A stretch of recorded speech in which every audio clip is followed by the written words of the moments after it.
حضور غوث اعظم ایسے صاحب تصرف اور کتب با اختیار ہیں، چاہیں تو کسی بھی ولی کے حال کو سلب کر لیں۔ یہ الگ بات ہے کہ آپ نے کبھی کسی شیخ کے حال کو بے وجہ سلب نہیں کیا۔ آپ فرماتے ہیں ان البازی و شہب کل شیخ و منزا فر رجالی اوتی مثالی، جیسے شہباز تمام پرندوں پر غالب ہے، ایسے ہی میں تمام مشائخ پر غالب ہوں۔ کون ہے جس کو میرے جتنا مرتبہ عطا کیا گیا؟ اس لیے آپ کے اس فرمان قدمی ہذہی الرقبۃ کل ولی اللہ، میرا قدم تمام ولیوں کی گردن پر ہے، کو سنتے ہی کہتے ہیں کہ روئے زمین کے تمام اولیاء اور رجال الغیب جو زمین پر آباد تھے یا ہوا میں پرواز کر رہے تھے، سب ابدال اولیاء سب نے اپنی گردنوں کو جھکا دیا۔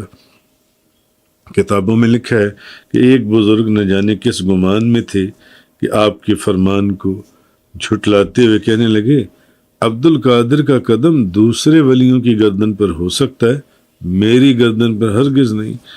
جب یہ معاملہ آپ کی بارگاہ میں بتایا گیا یا پیش کیا گیا، آپ نے فرمایا اگر اس کی گردن پر عبد القادر کا قدم نہیں تو پھر کسی سور کا قدم ہوگا۔ بظاہر تو بات ختم ہو گئی اور لوگ اس واقعے کو بھول بھی گئے، مگر کچھ ہی دن بعد ایک عبرتناک واقعہ پیش آیا۔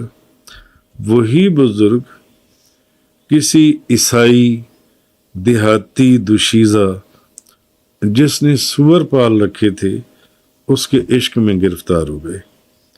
اب عشق کی پہلی شرط تو یہ ٹھہری کہ وہ اس کے جانوروں کی دیکھ بھال کریں گے، لہذا نہ صرف وہ اس کے جانوروں کی دیکھ بھال کرتے بلکہ ان جانوروں کے نوزائیدہ بچوں کو نہلاتے کھلاتے پلاتے، یہاں تک کہ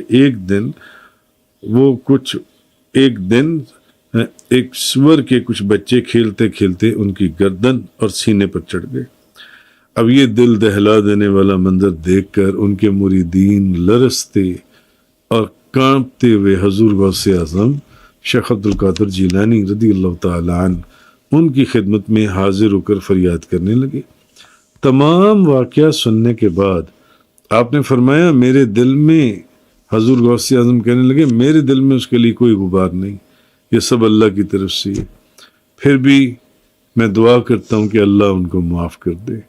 حضور غوث اعظم کی زبان مبارک سے یہ الفاظ نکلنے کی دیر تھی کہ ان بزرگ کے دل و دماغ پر پڑا زنگ آلود پردہ، جن سے وہ پردہ ہٹ گیا اور زنگ آلود قلب پہلے کی طرح منور ہو گیا، اور ان کو قرآن دوبارہ سے حفظ ہو گیا اور ان کی ولایت کو بحال کر دیا گیا۔ وہ عشق کے دوشیزہ فرنگ پر لعنت بھیج کر اپنی منزل کی طرف واپس لوٹ آئے۔